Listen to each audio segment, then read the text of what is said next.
everyone. Tammy and I are here in Massachusetts this weekend and for this week at the American Dairy Goat Association 2025 convention.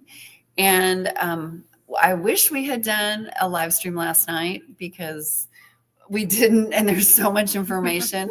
If you just looked at the description, I put in there that it was a day 1 and 2 recap, but it's not. We're just, after I wrote that caption, I realized we're just going to do day 1 today, and then tomorrow we'll do day 2. And we have a lot of good takeaways. Yesterday and today were the American Association of Small Ruminant Practitioners sessions, which are made for vets and vet techs who want to get continuing education units. And it's really cool that they let breeders attend those. And so we both attended. And we're just going to give you some of our top takeaways. So yesterday, the first session was on breeding soundness exams for males. And I know my biggest aha moment was when Dr. Fauna Smith from UC Davis talked about the fact that some bucks can be sterile in the summertime. So that had never occurred to me that was any kind of a possibility. And so if somebody is trying to do off-season breeding, they might be successful in getting their does to ovulate using light manipulation and hormone therapy and stuff like that. But their bucks might be sterile because of the heat. So it's definitely not a good time to be collecting semen during the off season either. If you're going to put the effort into doing that, that is not the time of year to be doing it. Right. Yeah. Because you're probably going to waste your money if you try to collect semen in the summer, because you're probably going to get really low numbers. So what was it? Was there something else that jumped out at you about the breeding soundness for males? I think one of the big takeaways I had was something that we need to consider is if your male has previously had urinary calculi, that he could possibly have some adhesions, and that could impact his ability to be a good breeder for you. So that's something to just be aware of. Make sure that he can get the job done, can reach who he needs to. Yes, exactly. So, unfortunately, all of my notes are on my computer, which we're using to do this live stream today. So, I'm trying to go off of memory here.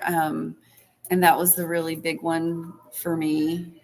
Yeah. When she talked about semen evaluation, and this was, I believe, after she had gotten to talking about, I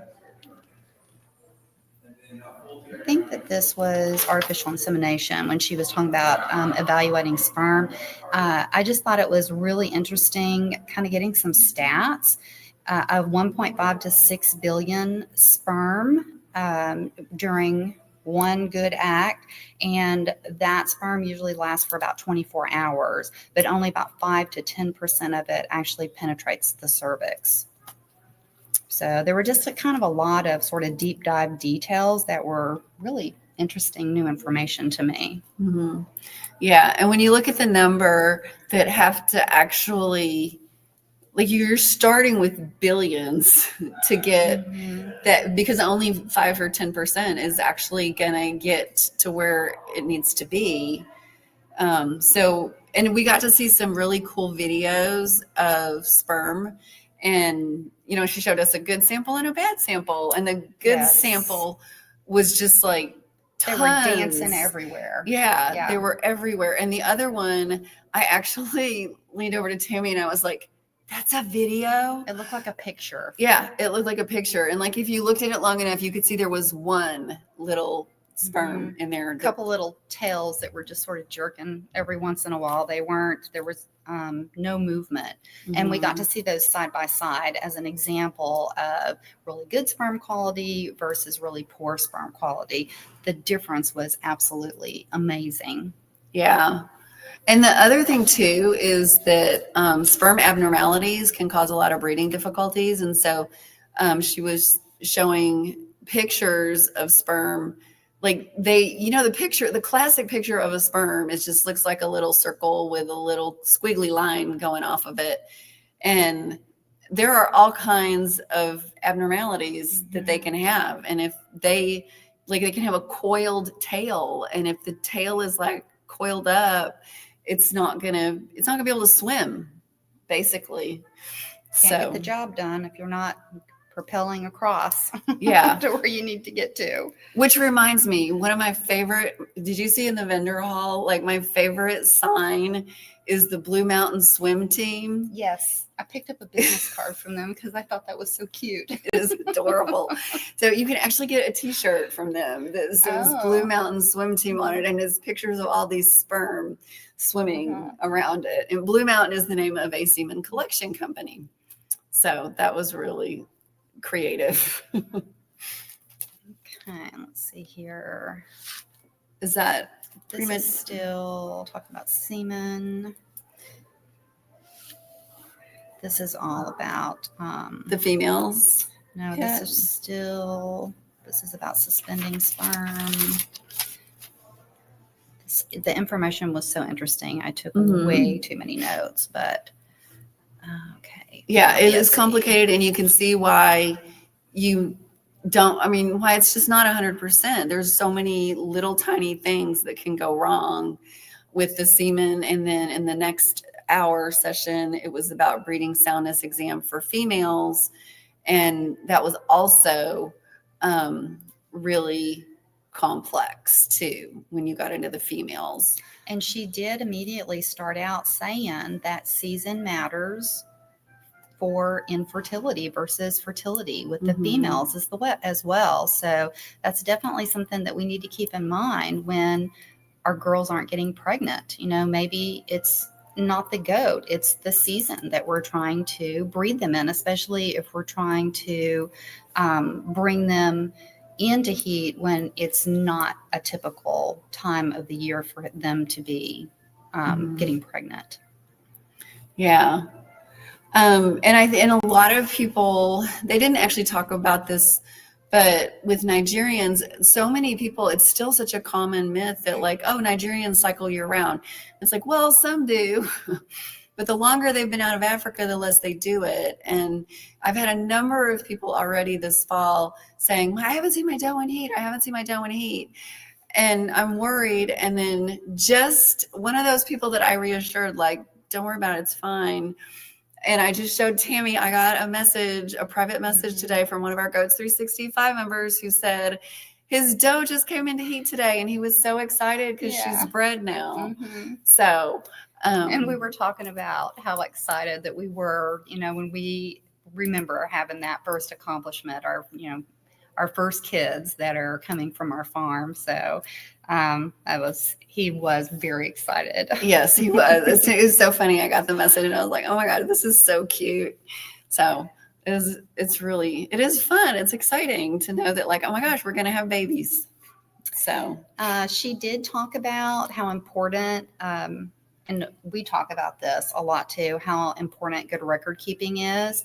And I thought one of the great suggestions that she had was using an old-fashioned calendar to make your notes on, because it's permanent. You can grab it in a flash. You can go back to, last breeding season and kind of see what your notes were during that time.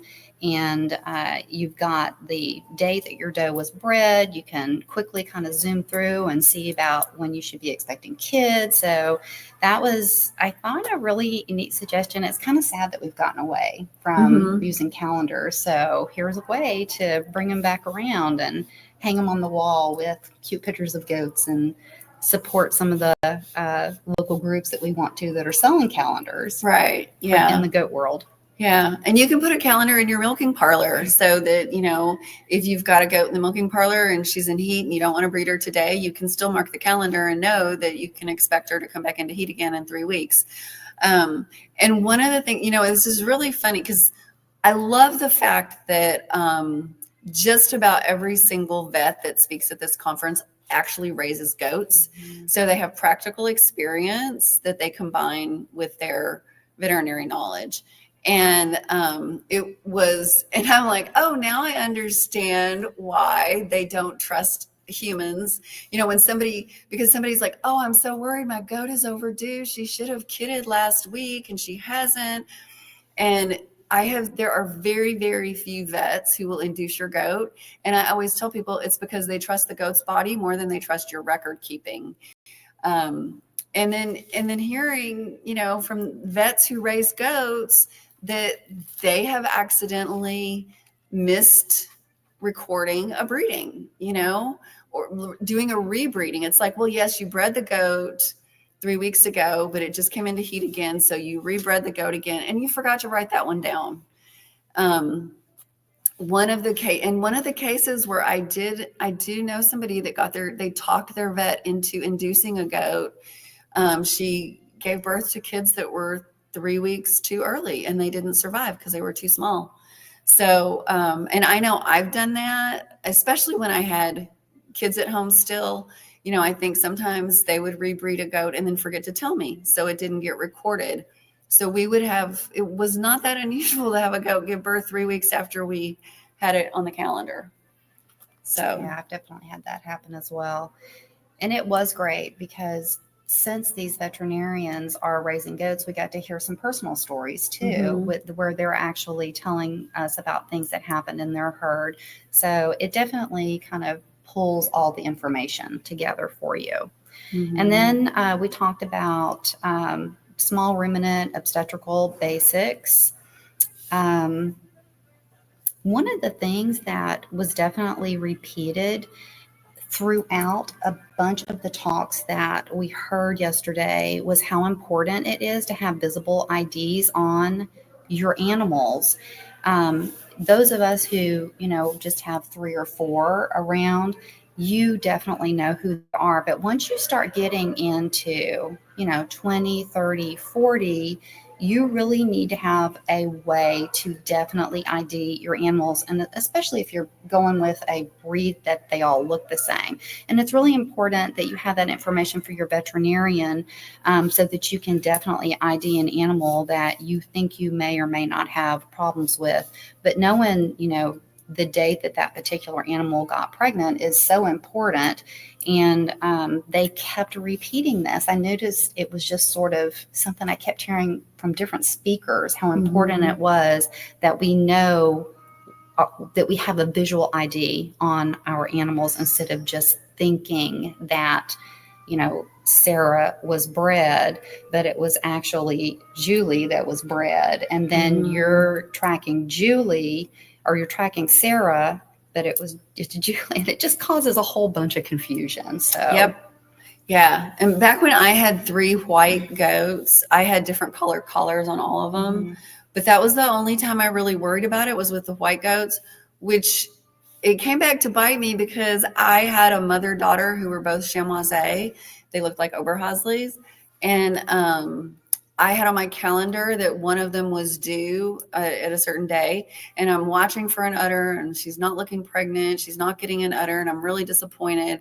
And then somebody comes in one day and tells me that her mother is like, her mother has an udder. Did you know she's pregnant? And I was like, no. And then it clicked, like, oh crap, I wrote the due date down for the wrong goat. So yeah, I think it's a little easier when you have a much smaller herd, and they're Nigerians, and they all pretty much look different. Although I have a couple that, especially when you get the solid black ones, and they have a little white mark here or there, and I'm frequently going, I need to get some other kind of distinguishing marks on these goats. So, one of the other things that I thought was interesting and heard come up a couple of times was being trained by your veterinarian to use a speculum. If you are questioning, or you've got a goat that is in labor, the goat is in labor, and you're really concerned about progress, say it's been several hours and you're not sure where you stand, you can actually use a speculum and a light source to visualize the opening of the cervix to see kind of where you're at. Then you can come back in an hour or 2 hours.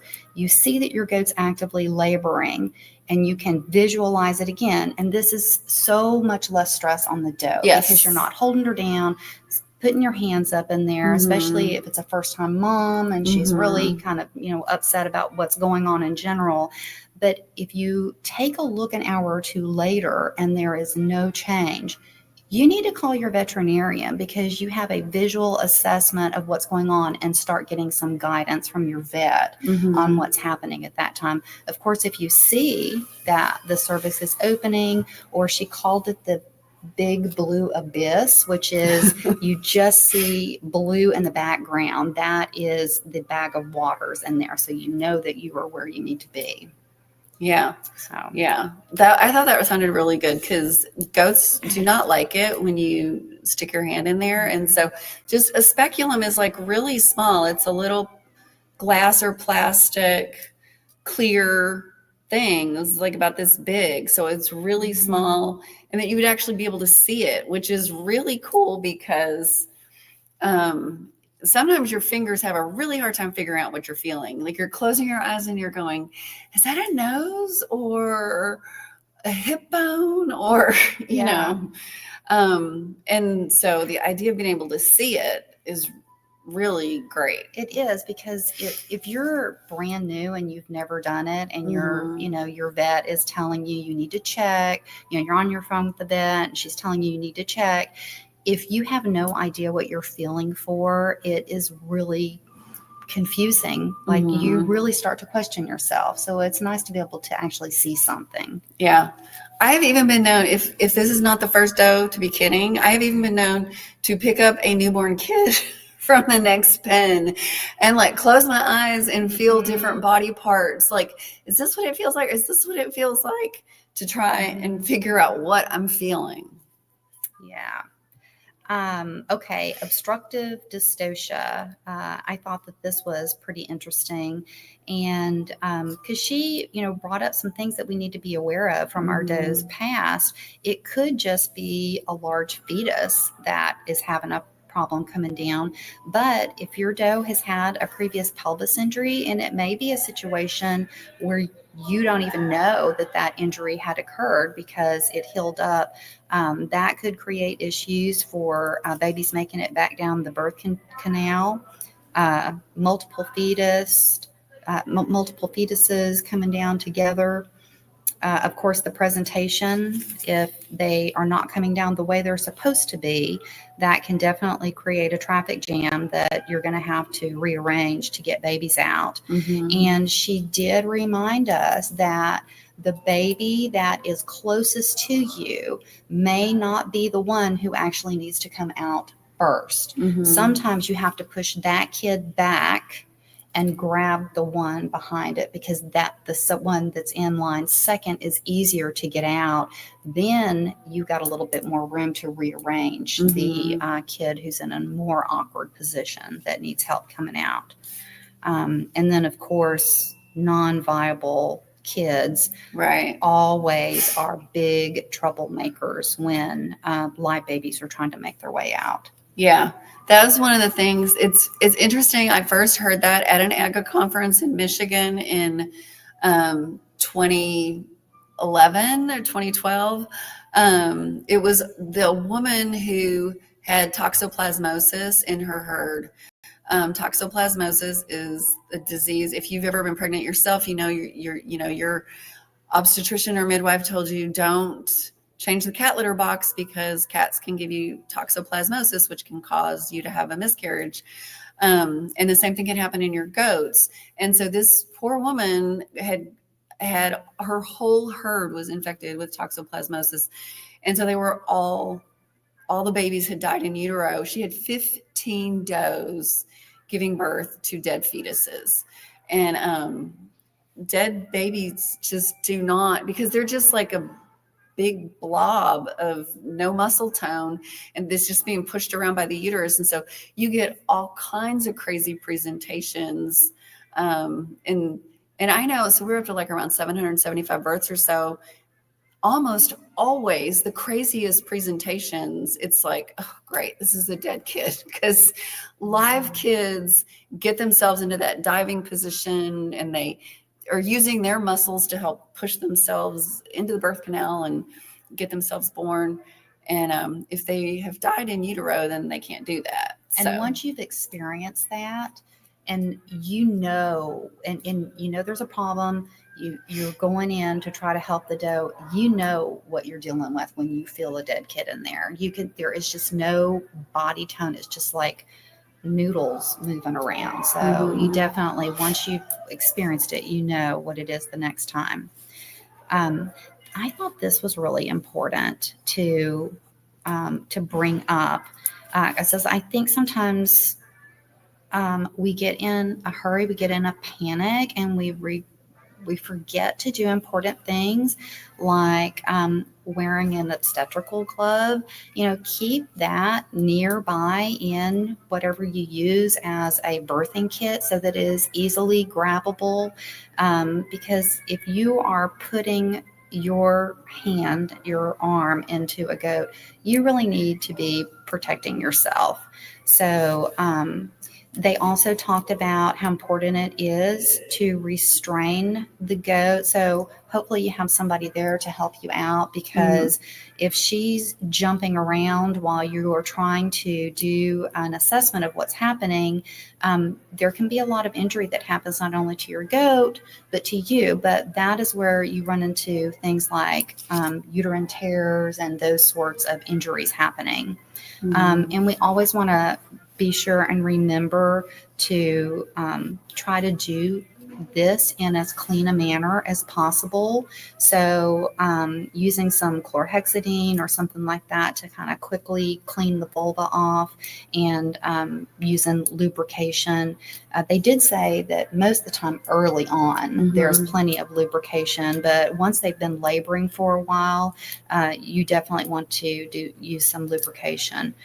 And they had talked about clipping hair. That's not something I normally do on my does. Do you? I mean, no. I hadn't really thought about it, but no, Nigerians are not that hairy. Yeah, not even in an Illinois winter, they don't get that hairy.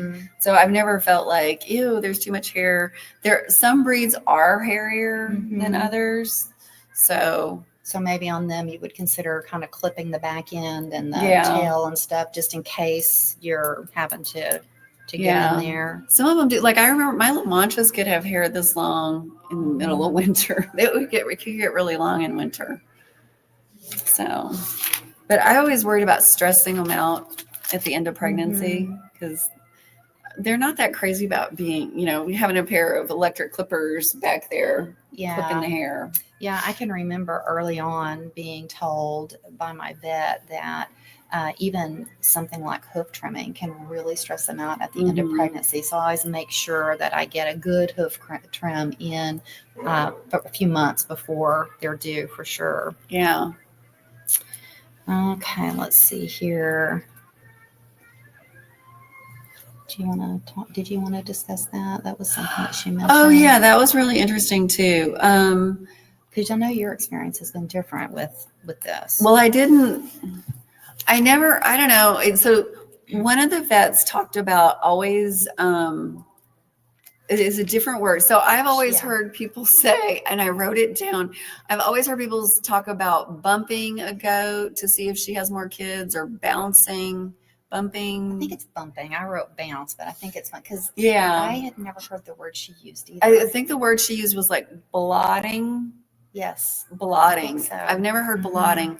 And the other thing she said that I had not heard, because I've always heard people say like, oh, just put your hands on, like, so you stand over the doe and put your hands around her belly, like right in front of the udder, and just lift up and see if you feel more kids in there. She actually said go all the way to the ribs to see if there's more kids. And then she said if you don't have a yes or a definite yes or a definite no, where you're just not sure, check again in about 30 minutes to an hour, because everything starts shrinking, contracting in there, and then you'll definitely be able to tell a change from where you did it like 30 minutes to an hour before. Yeah. So that was interesting. I didn't do it I tried in the early years, people talked about it and I tried and I never felt a single kid, but my dough was always done. So I guess I was just really good at knowing when the dough was done. Because, they get up, they turn around, they're licking their kids, they're nursing their kids, they're acting completely normal. And so every time I did it, because I was like, I don't know if she's really done. Every time I did it, I didn't feel anything. And indeed, she had nothing. She didn't have another kid. But then just within the last couple years, there was a doe that gave birth. And I was really in a big hurry. I had somewhere I needed to go. I had a meeting that night and I was like, come on, you gotta be done. And I was like, well, I can't leave unless I know for sure. And so I did it and I felt kids and I was like, oh my gosh, you can feel them if they're in there. Like I feel bones. There's like bones in her belly. And sure enough, like 15 minutes later, she had another kid. So I missed my meeting that night. Okay, let's see. And this is, so then there was a presentation on field reproductive surgery talking about C-sections. And let's see here. Yeah, we've had 3 C-sections on our farm and none of them have been in the barn. We've taken, all 3 of them have been at the University of Illinois. And I was actually really glad for that with the last one because actually it was important with the first one too, because the first one, a couple of the kids were not in great shape. So it was good to have extra hands there. Cause if your vet's going to be doing the C-section, right? And so it was good to have a second vet there, which you're not going to have at your farm. It was good to have a second vet there to work on, resuscitating a couple of those kids. But the last one, especially, I was really glad we were at the vet hospital because her vitals, she had trouble with the anesthesia, which goats are infamous for. And that was the first time we'd had a problem with it. But all of her vitals went south. And so they were like giving her insulin and giving her oxygen and, like everything. Basically, so she's one that would have not survived Yes. a C-section on the farm. Yeah, exactly. And I even said that to the surgeon. I said, she never would have survived a barn C-section, would she? And the surgeon said no. So I was glad she was there. Do be aware that if you have to have a C-section on the farm, you are going to be assisting your veterinarian. Yeah. I mean, there's just no way around it. They can't do everything. So, once babies are coming out, someone's got to be there, especially if they're in bad shape and they're depressed. Your vet cannot tend to a goat who she or he is delivering babies from, plus tend to the kids. So you will be helping, family members will be helping, whoever is around. And this was another thing where the speculum and light came up because she did talk about the worst outcome is once that cervix has opened and then closed again, and that is a worst case scenario. So if you have the ability to look at the cervix and know that it was open and now it's closing, or you've got that information, you can definitely let your veterinarian know that you've got a situation that you need help with. Right. Yeah. Okay. Was that the last one yesterday? Let's see.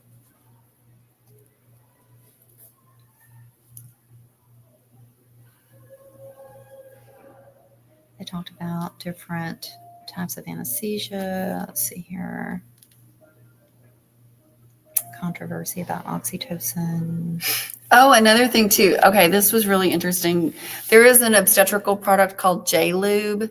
And basically she said that if you are trying to help a goat give birth, and there is any chance that is going to end in a C-section, not to use J-Lube because because if you do have a C-section then, and there's J-Lube in there, it can wind up causing peritonitis.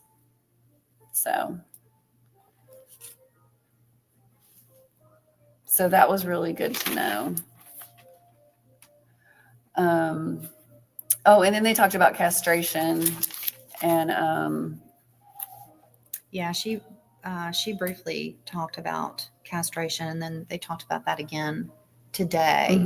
Were you in there during that, or were you doing your presentation? Yeah, I was. The welfare talk. Yes, I was there when they Okay. were talking about castration and using. So it's interesting using lidocaine for castration with banding or with a Burdizzo, which I want to do a whole podcast episode on that now. There's some great research on that, and the use of lidocaine injections in the scrotum, where you do it is going to be different for banding or Burdizzo. And so that is really interesting. And they did say, as far as when you're considering, they called it welfare. He gave it a different name today. He called it something different today. Yeah, I think he said well-being. Well-being. Yeah, yes. He said well-being today. Yeah, it was interesting. Yesterday, she was saying that you really shouldn't band after 3 weeks, because after 3 weeks, there's just so much tissue that you are much more likely to have complications. So when we're talking about meat goats, that's a great practice to do. I wasn't really particularly on board with selling the kids without being castrated and letting the new owner take care of it. Because that was a suggestion to get castration time out a little bit longer in for our wethers. But she did ultimately say surgical castration at greater than 2 to 3 months of age. And I feel like she said banding 12 weeks for Burdizzo. Yeah. So that banding is fine for meat goats, because you can band them before 3 weeks, because they're not going to live long enough for really shouldn't be a problem. But that if you're going to be selling wethers as pets, to wait until 3 months to castrate. Oh, she said surgical castration after 2 to 3 months, that if you're going to do surgical castration, that she would wait until after 2 to 3 months of age. That's what it was. Yeah. And if somebody wants they also talked about, like, if somebody wants a really little one, to sell it earlier and tell people to bring it back for castration or take it to their vet for castration. But I feel like I only did that once, and that people never brought it back. And I know someone else who did it, because she got out of goats and she sold them a baby wether or a baby buck, and said they could bring it to me for castration. And they actually just decided they didn't want to castrate it. So they got a buck for a wether price. So, and a lot of times we are selling male goats as wethers, because that is not a goat that we feel like should be contributing to the gene population of that breed. Yeah. There's so many bucks out there that, we need to be kind of picky about what we're putting out there to contribute to the breeds. And so that, as us being the breeder, is kind of taken away, that decision's taken away at that point. Yeah. Let's see here. It looks like there's a question. I have to get closer to see it. My goat had diarrhea for 1 week, but she's doing like normal goat, eating, playing, drinking. Okay. We want to respect everyone's time who's here for the ADGA thing. If you can send us a message, that would probably be better, because we need to have a lot of give and take and ask you a bunch of questions, because there is not a simple answer. There's like a lot of different answers. Like the first question I would ask you is like, well, how old is the goat? And a bunch of other questions. So you need to send us a message, like on one of our, like a private message on one of our Facebook groups or on Instagram, or even like if you, after, it looks like you're on YouTube, even after YouTube, if to comment on a video after YouTube. So, but I see that sometimes, and it just breaks my heart because I really want to help people. But the first thing I do is ask you like 8 or 9 questions whenever somebody contacts me with the challenge. We want to answer your question. We'll get to you. We promise. Yes. Okay. So we talked about ketosis next. Oh, and right. This was a great talk. There was lots and lots of information in here, and I kind of felt like at the end of the day, the big message was the best way to treat ketosis is to prevent it from happening. Yep. At all. Yeah. Because treatment does not typically go well. So, and she talked about our does that are 1s and 5s in body condition score being the troublemakers for this. Yeah. And in fact, it was interesting. She said there was one vet she knew who said, if the doe and the kids all survive, it wasn't really ketosis. I mean, like that's how bad ketosis is, because ketosis typically is going to end in an induction or a C-section, basically timed to save either the doe's life or the kid's life. Like either you're going to say, okay, this doe is so valuable, we need to induce her now to save her so she can have more kids a year from now. Or you say the kids are so valuable that we're going to try to keep her going as long as possible, and then give the kids the medication to mature the lungs more quickly and stuff like that, so that we can deliver the kids by C-section if necessary. And a lot of times those are terminal C-sections because the goat is just so far gone. And if you're not new to our channel, we talk all the time about the importance of nutrition. And if you get the nutrition right, you rarely need to see a vet, because your goats are very healthy. And you don't have problems like ketosis and hypocalcemia. And that was what just kept getting repeated yesterday, is that your does need to have an appropriate amount of protein during pregnancy, and that they should not be overweight or underweight, because if they're underweight, well, they just don't have the reserves to give the baby what they need. And if they're overweight, I loved that slide. Oh my gosh, that was one of my favorite. Because I've always wondered, I always want to know, what do things look like inside? And there was a slide where it's like a picture of okay, this is a non-pregnant goat with her uterus, and her uterus is I'm not uterus, rumen. Mm-hmm. The rumen in a non-pregnant goat is huge, and then they showed you a pregnant goat, and once the uterus is now full of kids, and the rumen was what, a third of my gosh, it's so compact and smashed. Yeah. And the more kids that are in there, and for those of us with the Nigerians, we know they love to have lots of babies, and they've got that little tiny body, and you start packing 3, 4, 5 kids in there, and there's no longer room for food. Yeah. And that's where you really get yourself into a lot of trouble, when you have a goat that is really skinny and needs to have those calories coming in, or, really fat, because if that goat is really fat on top of all the babies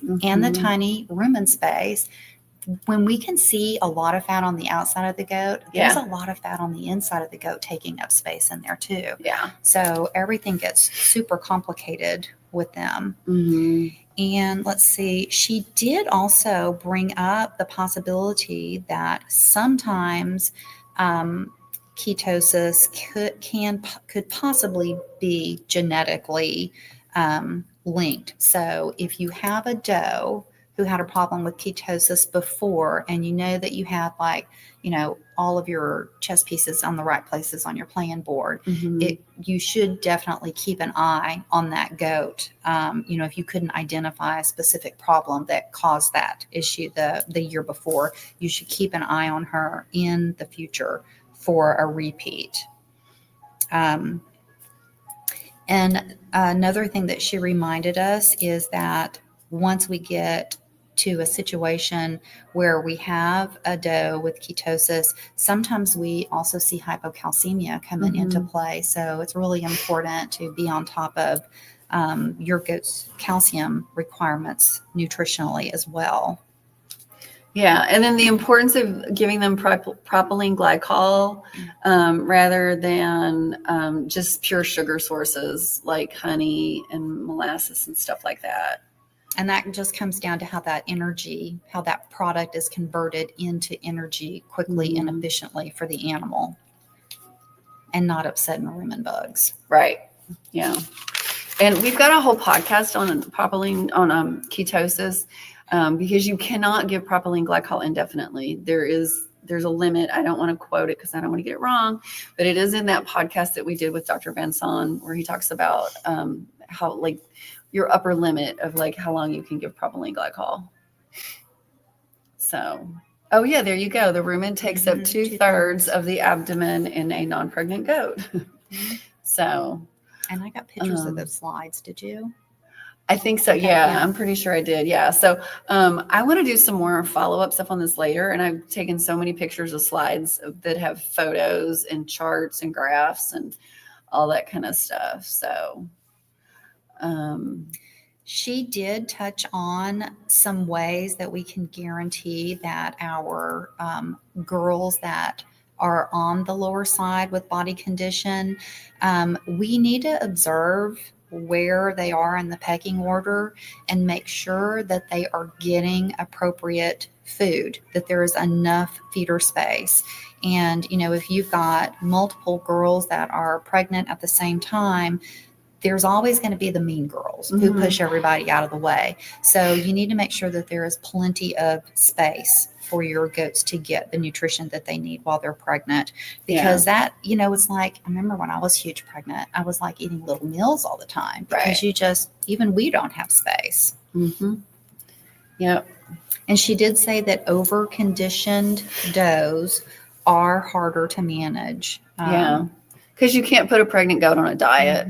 So if your goat starts pregnancy and she's obese, there's not much you can do. So yeah, avoiding stress is very important, especially things like changes in social grouping. So if you are at a point where you're going to need to be making some changes on your social groups within your herds, you need to be aware of who's pregnant and at what stage you're moving around. But even, transports being sold in late gestation or buying a doe that's in late gestation, all of those things put your doe at really high risk. Yeah. And so if you're goat shopping, do not buy a goat that's due to kid within the next month, because you could wind up in a situation that is less than ideal because of the stress of being moved so close to her due date. And she did also say that, you know, once they go down, that you need to get them up quickly because contractures where everything kind of starts shriveling up happens really, really fast in goats in particular. Do you remember the time frame on that? I thought she said like 2 or 3 days. Yeah. It was within 2. It surprised me. So really important to get them up and make sure that those legs are straightened out. Yeah, I've never had a doe. Interestingly, I've never had a doe go down. I've had a couple of bucks wind up down because of parasites, and they didn't have any problems. Which now it makes me wonder. I'm like, so what did I do? How did that look exactly? Because I was surprised when she said how fast they can start to have contractures after they go down. So if you're deciding on whether or not to try to induce the doe for treatment of the toxemia, you need to go ahead and get the kids out. If you're trying to make a decision with your vet on whether or not to induce the doe or have a C-section, she talked about looking for signs that the doe was getting close to going into labor. And that would be an ideal situation where you would think about inducing if the situation was stable enough where you could do that.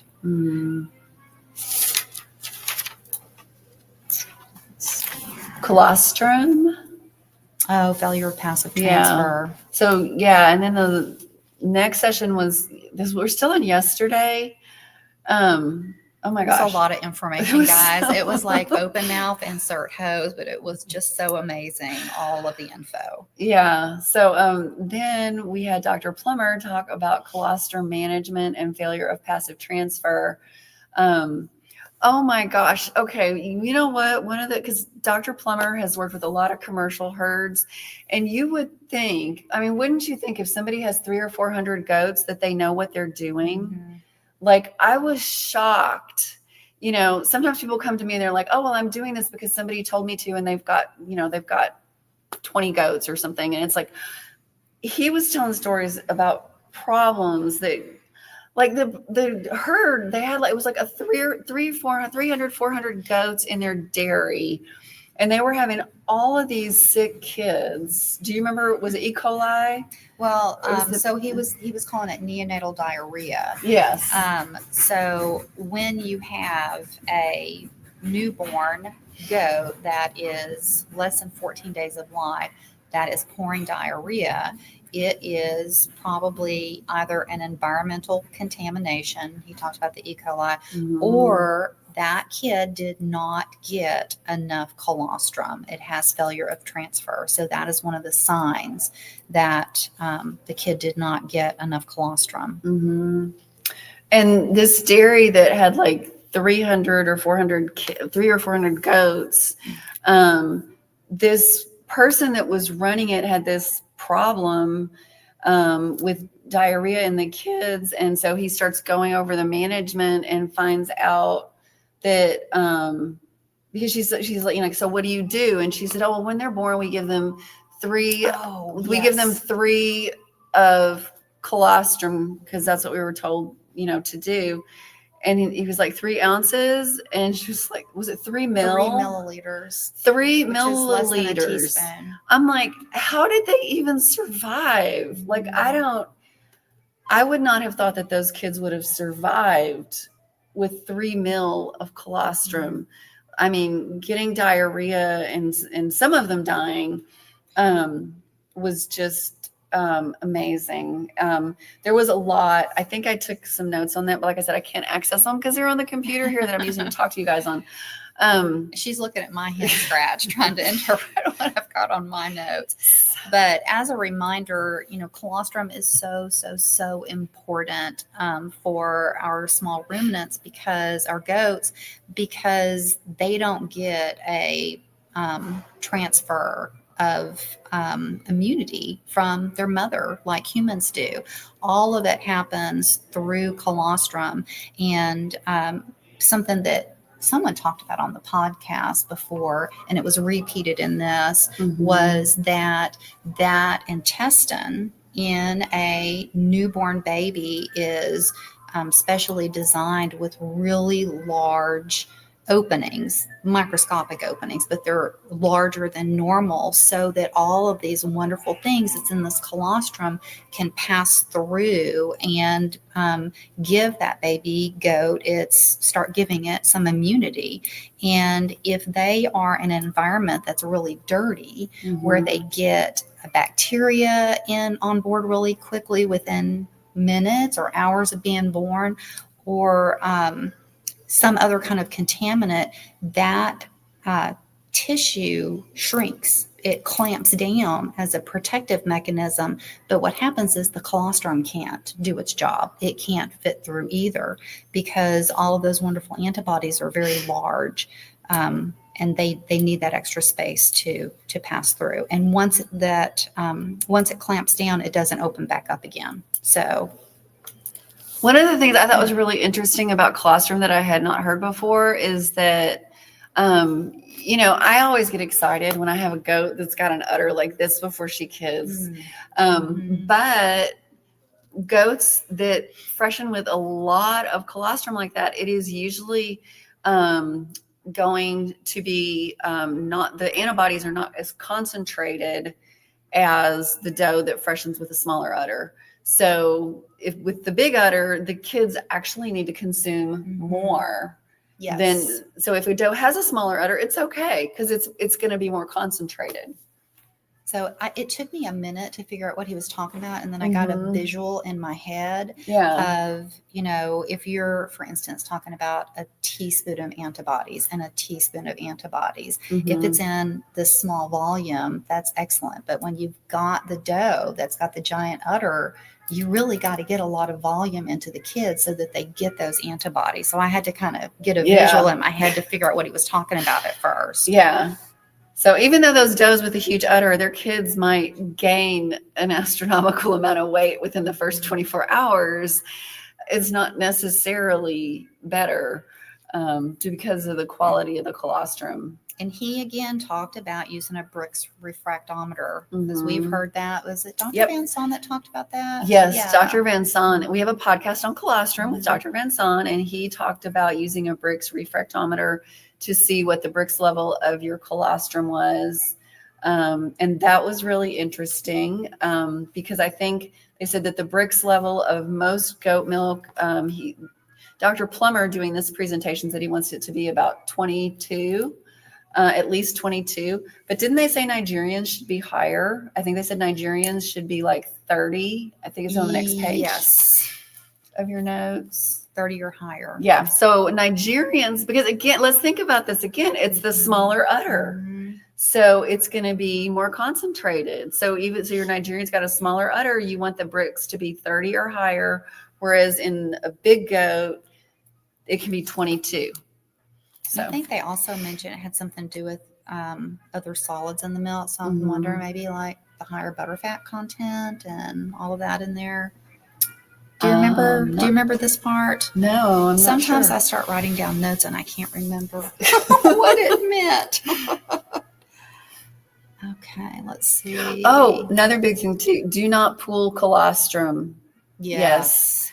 That was something I learned really early on and then just kind of forgot about it. So you've probably never heard me mention that before, even though I know it was a bad idea, because I did a YouTube video just within the last couple of weeks about why we got a CAE, a false positive CAE test way back in around 2005 or so, but we kept testing. And one of the things I learned from that was never pool colostrum, because that goat that had the false positive, we had used her milk to feed kids and we had mixed it and stuff. And so I was worried about that. So not even just not pooling colostrum, it's not a good idea to pool any of your goat's milk, especially if you don't have a long history of negative herd testing behind you. So if you're starting your herd and you are bottle feeding a kid, it's a great idea. You need to keep track of whose milk goes into that kid. And when she says pool, P-O-O-L, not P-U-L-L. As I was listening to you, I thought that might be confusing. Okay. So pool as in add multiple doughs into one container. Right. Yeah. Like if you've got 3 doughs that freshen on one day, you want to put the milk from Sally into one container and the milk from JoJo in another container. And you don't want to put them all in one big container and say, this is the colostrum from October 18th. Yeah, and he cited a couple of reasons for that. One, it's a biosecurity risk, but two, no matter what concentrations you're dealing with, your antibody concentrations, when you start pooling it, it's always going to get less. So especially if you are measuring your colostrum, you don't want to put your higher concentration colostrum in. If you know your numbers, you can mentally figure out why that's important, because you can see that you're going to get a smaller concentration when you put those two things together and divide them by 2. And I saw something on here. Oh, they did say that our multiparous does, the ones that have had babies a few times, are going to have more diversity in the protection of the colostrum, just because they've been exposed to more things in their lifetime.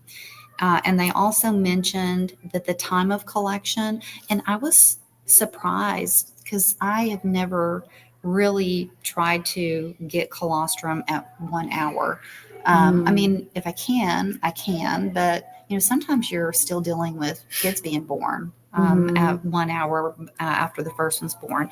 But if you can get colostrum at the 1 hour mark, That's really excellent. Mhm. And then, But it's already getting diluted by 6 hours. And Mhm. I had heard that not that long ago, that it does start to get diluted pretty fast. Like when a doe freshens, she has all the colostrum she is ever going to have. And so as you are getting that colostrum out, it's being diluted by mature milk that is coming in behind it. And by 4 days, it's all mature milk, which I knew that from years ago with milk testing, because you were not supposed to send anything in for milk testing before 4 days because it's not mature milk. So yeah, so I mean, for years I saved 12-hour colostrum, but I started, if a doe had multiple kids and at 12 hours her udder was still looked full, I would go ahead and milk. And like the kids were doing great and they nursed plenty, I would go ahead and milk her out and save colostrum then. If she has a single, I will milk her out much sooner though. and I just put brain cells to what I just said because it is 10:30 at night. You're actually 1 hour within the birth of the last kid, because Okay. the hormone cascade has to change before milk starts coming in. So it would be 1 hour within birth of the last kid. Okay. Let's see. Don't pool. Be aware of the health status of the goats that you're taking colostrum from.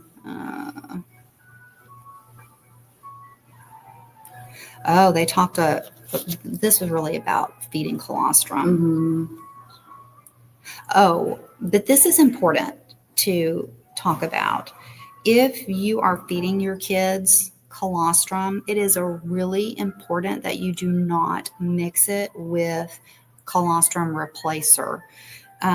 They said that causes an increase in the osmolarity, and they see issues with Clostridium infections. So that is something that you should never do. Yeah, colostrum is liquid gold. Like that is what you need to get into your kids. People ask me all the time, like, what do I need to give them? Colostrum. It's just that simple. Nothing can beat Mother Nature, because your doe has antibodies in her colostrum to all the germs on your farm. That's why she's healthy, is because she's got antibodies to all the germs. And so she's going to give those antibodies to her baby when the baby gets the colostrum. And if you're heat treating colostrum, it's really important that it's cooled quickly, because once it's heated and then allowed to linger, there are bacteria that will grow in there, and it's a perfect medium for growing bacteria, all kinds of crazy stuff. So it's important that you get it thawed out and fed to your kids, that it is not thawed out and sitting on the counter, or thawed or collected and sitting out for 3 or 4 or 5, 6 hours before you get around to getting it frozen or getting it into a kid. That was another story from a dairy. Like, you think that they should have known better, but it was a very small operation. They need, the person should have had more help. And so what she would do is she would take colostrum out of the freezer in the morning and set it on the counter. And then just as though it was sitting there, it would thaw and sit at room temperature all day long, as kids were born, so she was feeding colostrum that had been at room temperature for like 6 hours, 12 hours, whatever. And they had a lot of sick and dying newborns. And that is so important. The temperature of it, and not letting it get to room temperature and stay there for a long time, and getting it frozen quickly, that he actually recommended that when you freeze your colostrum, that you lay it down and freeze it flat. That way it freezes really fast and it thaws out really fast. Yeah, we use Ziploc bags for that reason. And we lay them flat. Don't microwave it. Thaw it in a warm bath. Do not use hot water to thaw it out, because you're going to destroy all the goodness in there. And then use as soon as it's thawed. And he said to use it within 2 hours of being thawed, because it will start to grow bacteria. So you need to be cognizant of that. Let's see here. A lot of this is notes on pictures of slides that I... Yeah. And again, be careful not to overheat it. So when it's that thin in a Ziploc bag, it is going to thaw so fast. I mean, it's thawed with, it just in room temperature, just like barely warm tap water, you put it in a pan. Like I usually use a square pan. I just put water in there and put the Ziploc bag in there, and it's thawed within a few minutes, and then you can pour it into the bottle to feed the baby. And this is just another note about what I was talking about with the macromolecule absorption ability of the intestine, is that you've got to get that colostrum in within 12 to 24 hours. Because all of that, even if there's no contamination that happens, it naturally starts to clamp down and close down. Mm-hmm. Wow, there was a lot. There was so much good information. There was so much on that. On colostrum. I think that's probably enough for tonight. So, because it looks like mastitis starts in the middle of that page. Mm-hmm. So we will start with mastitis tomorrow at some point. I'm hoping we'll be able to do something. Maybe we'll do something tomorrow afternoon. Okay. So that we're more alert. It's really late. It's been a long day. Yeah, it has been a very long day because the vet sessions are 8 hours a day. It's from 8 to noon and then 1 to 5. So it's a really long day. And then there is a dinner each night that we go to. And last night there was a vet at our table that we met at dinner that we wound up talking to. Talking. We talked because he is amazing. I am really excited about getting him on the podcast because I think he has more goat experience than any vet I've ever met, which is why we talked 40 years or something. Yeah. Like that. Yeah. He was raising goats as a kid, and he now has 2 dairies and in 2 different states. And one of them, and they have several hundred goats. Mm-hmm. So he has a lot of experience. And so anyway, it was a fabulous conversation. And that's why I did not even realize we forgot to do the live stream last night until this morning. I woke up this morning and was like, we forgot to do the summary. So anyway, this has been fun. If you're listening later and you've got any questions, post in the comment section below. And we're definitely going to be doing follow-up stuff to this. We're adding a lot of stuff, a lot of information to our courses and our membership in our Goats 365 community. I'm posting stuff every day, educational stuff as well as fun stuff. Mm-hmm. Like somebody here, I love it. I just took a picture a while ago. And I posted it to our group and I said, you're at an ADGA convention when somebody alters the name of the coat room. Darn, I don't think can you see it? Yeah. Somebody altered the name of the coat room by adding some black electrical tape to the C and making it the goat room. So anyway, and also seeing all the semen tanks going through the hotels, another big giveaway that you're at an ADGA convention. So it's been fun chatting with y'all tonight, and we look forward to talking to you some more tomorrow about all of the amazing things that we're learning. And we are here through Wednesday, so there's a lot more to come. Yeah, we have a lot coming at you. Yes. So good night. Good night.